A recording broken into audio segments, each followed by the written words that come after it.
Soy Fernando Díaz Villanueva. Hoy es 30 de mayo de 2018 y esto es La Contracrónica.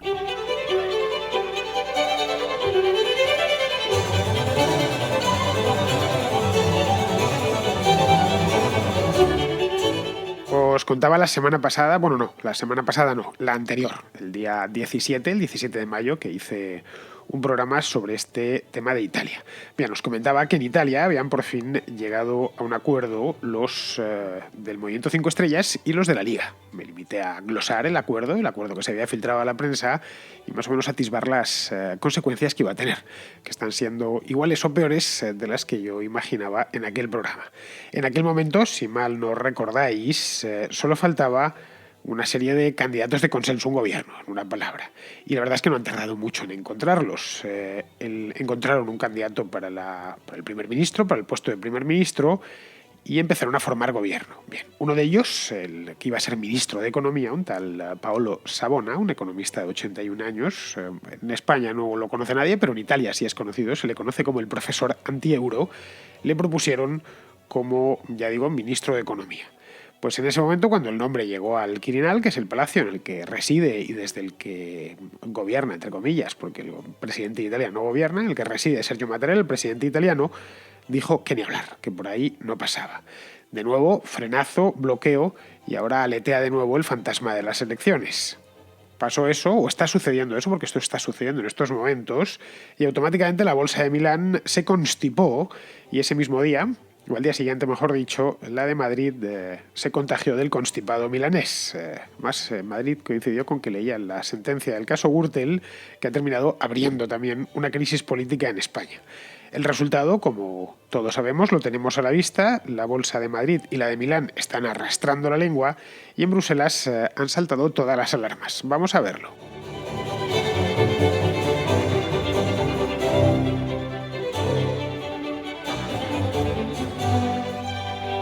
Lo de Italia lo hemos venido siguiendo de una manera más o menos intermitente aquí en la Contracrónica desde las elecciones del 4 de marzo. Los que no lo recordéis, hace ya pues va para 3 meses se celebraron elecciones generales en Italia en las que salió un mapa, o arrojaron un mapa parlamentario un tanto endiablado. Había no empate, pero casi, porque no conseguía la izquierda se derrumbó, lo que era el Partido Socialista, bueno, la coalición de izquierda se derrumbó, que era la que había venido gobernando, y salieron, por un lado, una coalición de centro-derecha capitaneada por la Liga, la antigua Liga Norte, y por otro, el movimiento este extraño, indescriptible, que se llama Movimiento 5 Estrellas, que es un partido esencialmente populista, que proviene y que sus apoyos los tiene sobre todo en el sur de Italia. Pues estos dos, esta coalición de centro-derecha liderada por la Liga, más el Movimiento 5 Estrellas, se habían hecho con la mayor parte de escaños y con la posibilidad, aunque ninguno la tenía completamente, de formar gobierno. La cosa se quedaba ahí en el aire y empezaron a negociar. Lo de celebrar nuevas elecciones se viene hablando desde el mismo mes de marzo, porque al principio no se ponían de acuerdo. Si vamos a recordar un poquito más adelante, si recordamos el programa de hace semana y pico, lo dejé justo cuando el último, lo dejamos, mejor dicho, aquí entre todos, en la Contracrónica, lo dejamos justo cuando Salvini, que es el líder de la Liga, y Luigi Di Maio, que es el líder del Movimiento 5 Estrellas, llegaron a un acuerdo de gobierno. Lo que os comentaba, que el 17 de mayo es que habían llegado a un acuerdo de bastantes puntos, los recorrí aquí en el programa, los principales, eran puntos muy polémicos, se habían filtrado a la prensa, luego se descubrió un par de días después que no se lo había inventado el periódico, en una palabra, el Huffington Post en concreto, la edición italiana, sino que eran exactamente el acuerdo que habían llegado, y a partir de ahí solo les faltaba un gobierno, un presidente de gobierno, lo que llaman allí primer ministro, y una serie de ministros que le rodeasen, un gabinete, en una palabra. El candidato que propusieron para primer ministro apareció de golpe, nadie le conocía, era un tal Giuseppe Conte, un profesor de Derecho de 54 años, completamente desconocido, pero desconocido no ya en España, desconocido en la propia Italia, totalmente desconocido más allá de su casa a la hora de comer y de sus clases de Derecho en la Universidad de Florencia. No, nadie sabía dar Cuando salió, nadie sabía, hace unos días, nadie sabía dar referencia, la más mínima referencia de él. No en España, por supuesto, sino en la propia Italia. Anduvieron buscando qué contar porque había muy poquito, ¿no? Un tipo sin ninguna experiencia política, abogado, católico y de izquierdas. Era todo, o de sensibilidades izquierdistas. Era todo lo que se podía decir de él. Pues porque no había mucho más en los archivos sobre este hombre, sobre Giuseppe Conte. Perdón, ahora si buscáis, pues veréis que ya le han hecho la investigación y ya se sabe bastante más, pero no se puede decir mucho más. Un simple profesor de derecho privado, concretamente, que nunca había participado en política ni se había presentado a las elecciones. Diréis, bueno, ¿y para qué habían escogido a este tío? Bueno, por una razón sencilla. Para la misión de Conte sería simplemente aplicar el acuerdo entre la Liga y el Movimiento 5 Estrellas. Punto. Pelota, nada más. No, su misión no iba a ser otra. Es decir, eso y servir más o menos de mediador entre las dos formaciones cuando no se pusiesen de acuerdo, cuando se encontrasen problemas, que obviamente se iban a encontrar problemas. Son, cada una es de su padre y de su madre. Los líderes, tanto Salvini como Di Maio, no es que tengan tampoco mucha experiencia, Salvini algo más, son jóvenes y, bueno, que iban a saltar chispas era una cosa previsible. Así que no sé por qué, se lo comentaría a alguien, que este hombre, que Giuseppe Conte les iba a ayudar al respecto y que era un candidato como primer ministro desconocido, ideal, y además transmitían así a los italianos de que ellos eran nuevos, de que no pertenecían a la vieja política, que traían nombres y caras nuevas, y más nombre y más cara nueva que la de Giuseppe Conte. A Conte a mí no se me ocurre, sinceramente. A mí ni a ningún analista en Italia, todos andaban echándose las manos a la cabeza. ¿De dónde han sacado a este hombre? Andaban preguntándose. Bien, al parecer no había ningún problema con él, estaban todos sorprendidos, pero encantados. Es bueno que haya savia nueva en la política, más una política tan endogámica como es la italiana, que siempre son los mismos, y no solo los votantes italianos o los ciudadanos italianos, sino también el propio interesado, es decir, el propio Conte, porque encantado con el encargo de estar ahí a lo que le dijese Salvini y Di Maio. Y claro, no es para menos, si lo vemos desde cierto punto de vista. Porque pasar de la noche a la mañana de dar clases de derecho privado en la Universidad de Florencia a ser la persona que gobierna la cuarta economía de Europa y la novena del mundo, pues es algo que no sucede todos los días, ni todos los años. Es una cosa bastante anormal. De ahí que el hombre parece ser que se lo tomó en serio. Se presentó en el Quirinal en taxi. Eso sí, lo leí, una crónica buenísima, la que decía, bueno, el tipo, claro, se subió al taxi y le estaba esperando el presidente de la República a la puerta del Quirinal. Y el taxista, por supuesto, no le conocía. Decía, bueno, pues uno que ha venido por aquí y que quiere que le lleve al Quirinal, Dios sabe, irá, no lo sé, a venderles un seguro o algo así. Bien, la cosa es que Conte no era el problema, en absoluto, para nadie en Italia. El presidente lo aceptaba, entre otras cosas porque tampoco podía decir nada malo de él, cierto que tampoco nada bueno, pero no le debió sorprender. Tipo ya no mayor, pero tampoco excesivamente joven, digamos, en su punto exacto de sazón, que son pues entre los 50 y los 60 años, y con formación de derecho, formación de jurista, daba clases, en fin, no se le podía acusar de nada, de nada malo, quiero decir, ¿no? El problema vino cuando se pusieron a confeccionarle el gabinete a Conte, porque esto los del Movimiento 5 Estrellas y Salvini y los de la Liga también decidieron que este era un mandado desde el minuto uno. Y es aquí donde apareció el problema, donde apareció, mejor dicho, primero el nombre y luego el problema. El nombre, apuntadlo bien porque lo voy a tener que repetir, es Paolo Savona. Este es un tipo de 81 años, 82 cumplirá en octubre, estaba mirando su perfil y una pequeña biografía suya para informarme bien, que tiene 5 más que el propio presidente, que el propio Sergio Mattarella, que cumplirá este año 77. Bien, a diferencia de Conte, Savona sí es conocido. No es el tío más famoso de Italia, pero sí es una persona conocida allí. Fue ministro de Industria con Ciampi allá por el año 1993.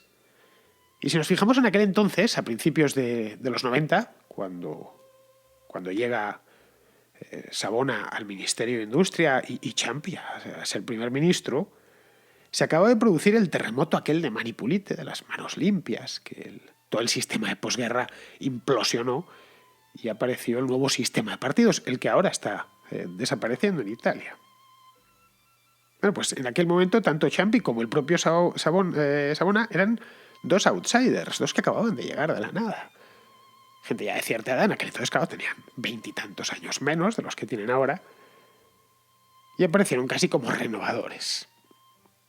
Ciampi, que era mayor que Savona, le hicieron 15 años mayor, le hicieron luego posteriormente presidente de la República, luego le jubilaron. Ciampi era banquero, por cierto, tipo muy respetado, y murió hace un par de años, no sé si en 2 o 3 años, 2015 o 2016. Savona, entre tanto, siguió merodeando durante todos estos años en torno a la política, pero ya como un economista ilustre y conocido, que salía en televisión, que se llevaba buenos cargos, pasó a dirigir el Fondo de Garantía de Depósitos italiano, le dieron también la presidencia de los aeropuertos de Roma. Como veis aquí, esto de las puertas giratorias no es cosa de España. En Italia las practican con gran aprovechamiento. También le dieron la presidencia de la Banca de Roma. Es decir, tipo conocido, lo que vendría a llamarse por estos pagos la casta, ¿no? Pues se había convertido directamente en casta y estaba pues de aquí para allá.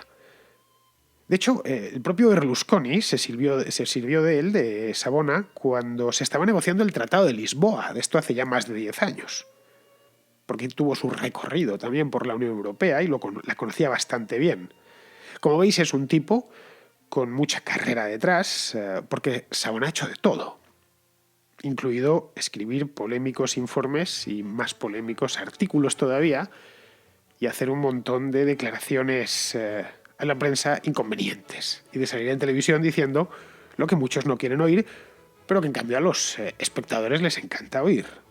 En Italia, de hecho, como os decía al principio, se le conoce como el profesor anti-euro, así, sin más. Aunque también podrían motejarle sin ningún problema y sin traicionar a la verdad como el profesor anti-Alemania.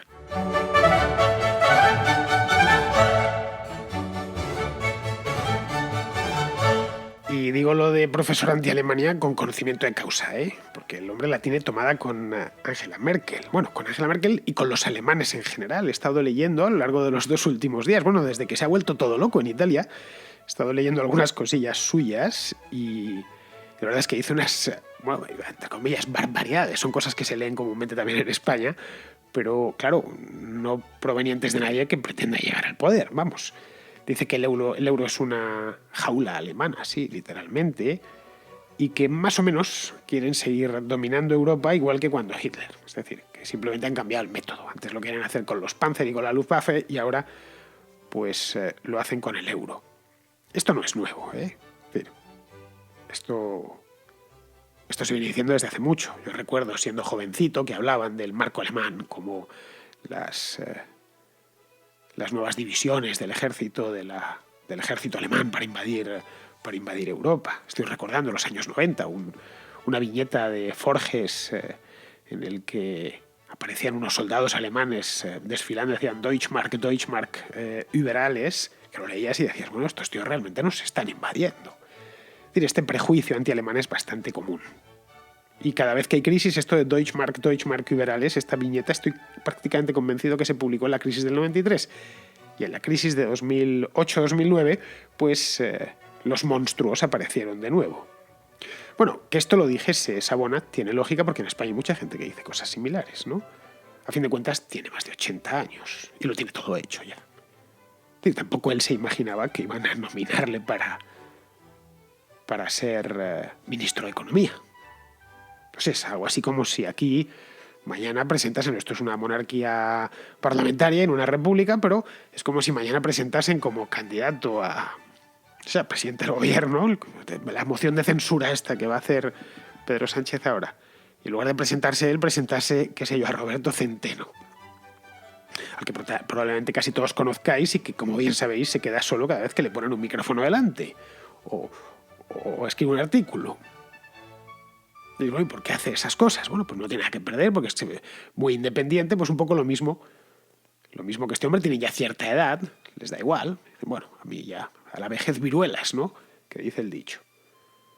Pues yo creo que es por eso que Savona escribía todas estas cosas y decía todas estas cosas. Tenéis algunos vídeos en YouTube, si os entendéis el italiano, que tampoco es que sea muy difícil de entender, y le podréis ver la manera en la que hablaba. Además, Tiene el tipo, es de sardo, es de Cerdeña, y tiene el tipo una cara de sardo, de auténtico, de hombre de hombre de la provincia, vamos, en este caso de la isla.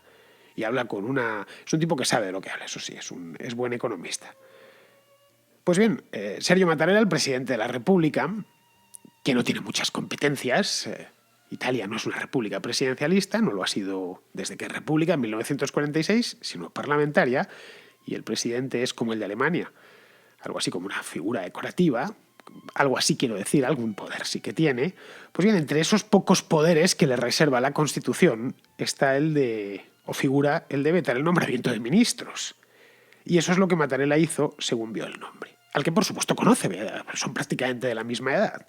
Quizá también hay algo de mala relación personal, no lo elimino, pero lo que no le gusta a Mattarella de Savona es todo lo que ha ido echando por la boca y por la pluma.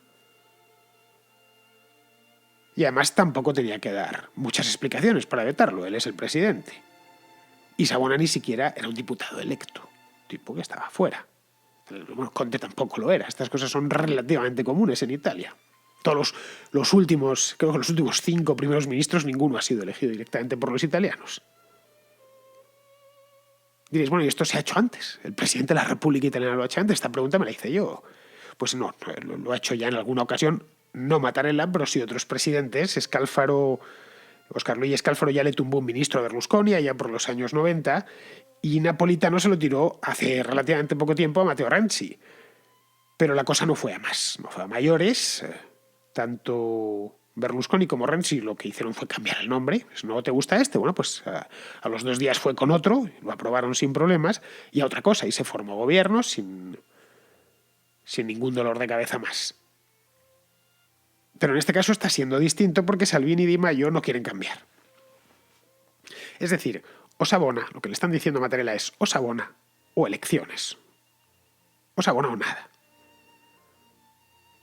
Bueno, pues estaban en estas, poniéndole un ultimátum al presidente encima de la mesa, cuando Giuseppe Conte, al que hemos dejado un poquito más atrás, con el nombramiento de primer ministro en la mano, pero sin haberse efectuado del todo, pues Giuseppe Conte trató de mediar entre el presidente, la Liga y el Movimiento 5 Estrellas. A ver si, al parecer se pasó el fin de semana pasado encerrado en un despacho en el Parlamento o en el Quirinal, viendo a ver cómo les ponía de acuerdo.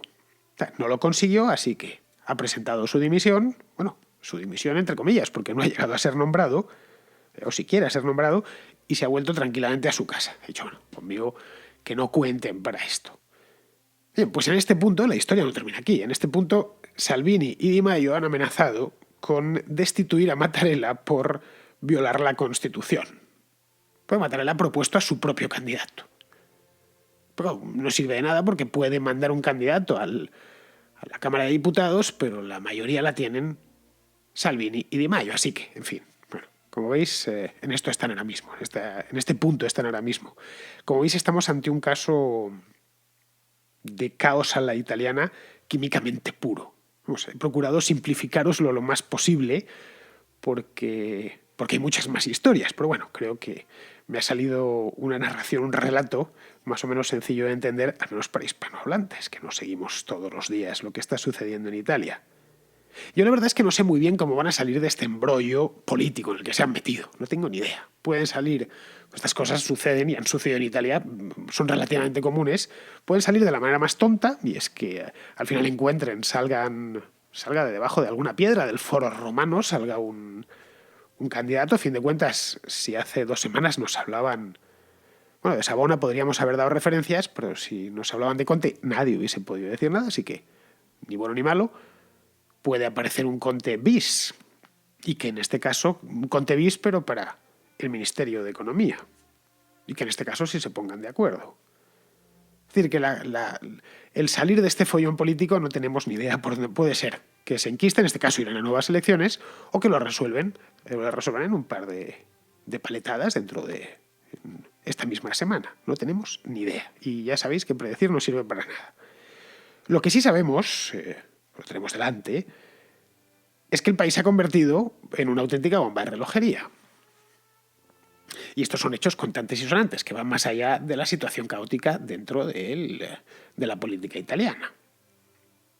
Cuando estamos a miércoles, pues ayer, martes, cuando el Tesoro italiano acudió al mercado, ayer, martes, a colocar deuda, los inversores se la compraron, se hicieron los remolones y terminaron comprándosela, pero pidiendo más interés. Y no es la primera vez que les sucede, vienen pidiéndole más interés a lo largo del último mes, haciéndoselo, se lo han hecho crecer de manera paulatina en los últimos, sobre todo las últimas 3 semanas.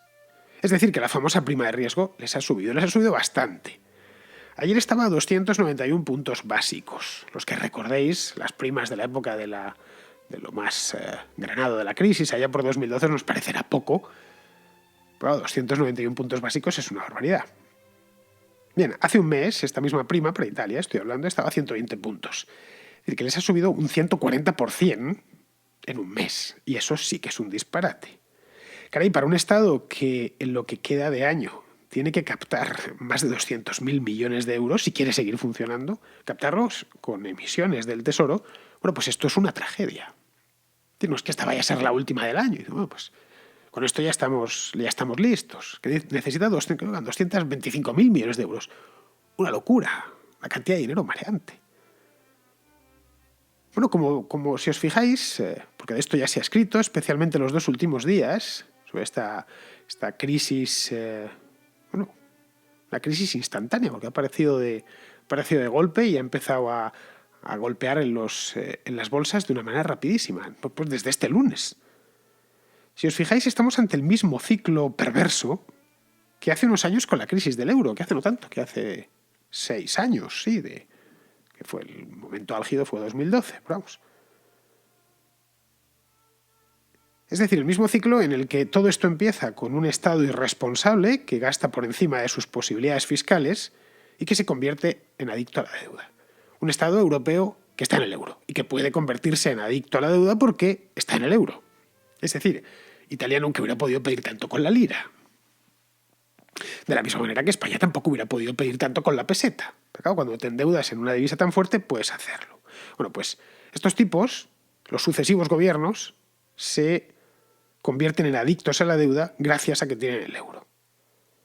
Nadie les dice nada porque, claro, a fin de cuentas son soberanos. Y ellos se encargan de decirlo, somos soberanos, por supuesto, para gastar y para pedir. Todo ese dinero se va en gasto corriente y moliente. ¿Sabes? Nóminas públicas, políticos, mantener el tren de gasto habitual de la administración. Es decir, realmente nada realmente productivo. Claro, la situación económica no mejora. Y no mejora porque el gasto público no consigue crear empresas rentables.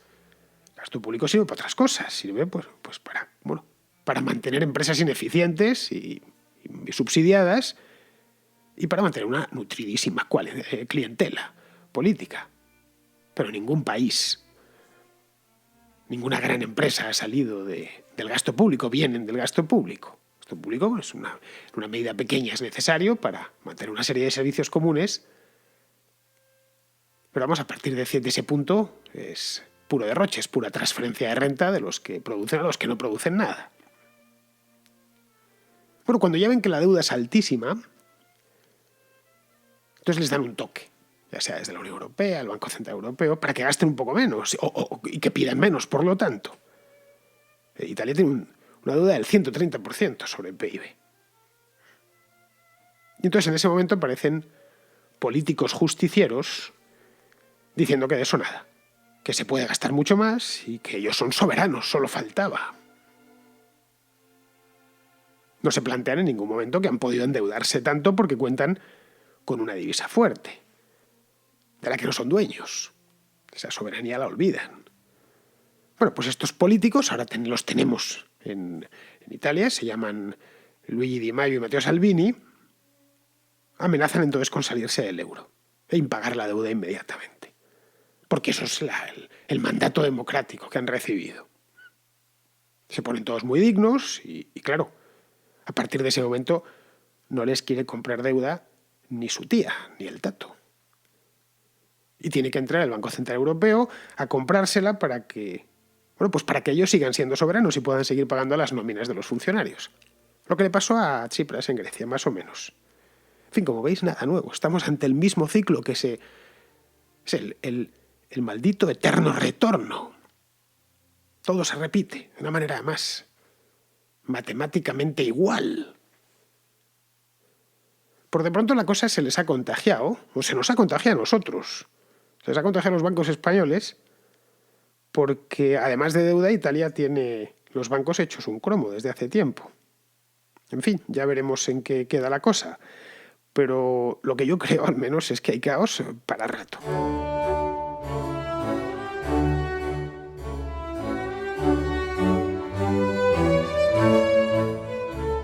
Aprovechando que la cosa iba hoy de tema económico, David de Madrid quiere hacernos una reflexión sobre los proyectos de infraestructura que el gobierno ha incluido en los presupuestos recién aprobados y que, aparte de eso, tiene una coletilla de reflexiones. Bueno, es una reflexión francamente buena, vamos a escucharla. Mira, te quería hacer una reflexión sobre el tipo de proyectos desde un punto de vista estrictamente financiero que que se van a ejecutar según estos presupuestos, que son todos los proyectos de infraestructura, es decir, pues lo que estuviste comentando, desde vías de alta velocidad, infraestructura en estaciones, carreteras, aeropuertos ya gracias a Dios no, pero bueno, este tipo de proyectos tienen réditos políticos a largo plazo porque son proyectos de larga duración. Entonces son muchos años de proyecto, luego la apertura, el chupinazo del principio, etc. Y luego que tiene lo bueno que al principio es verdad que genera mucho coste y no da beneficio, pero pasados 10 o 15 años empieza a dar beneficio y se pueden volver a subir a la ola 15 años después de que esto ya es rentable tal. Claro, pues son proyectos que consumen mucho capital en el corto plazo.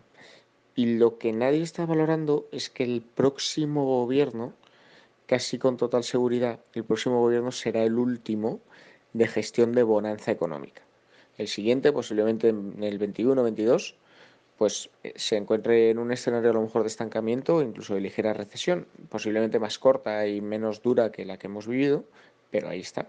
Y son escenarios que ya se están trabajando y la verdad es que hay pequeñísimos síntomas de recalentamiento en algunos sectores, sobre todo en el sector financiero ya se está empezando a anticipar a operadores tomando más riesgo con menos mitigantes porque tienen que pagar más caro y ahora tienen que pagar más caro porque los precios han subido, por ejemplo en inmobiliario, para obtener un retorno futuro un poquito más bajo.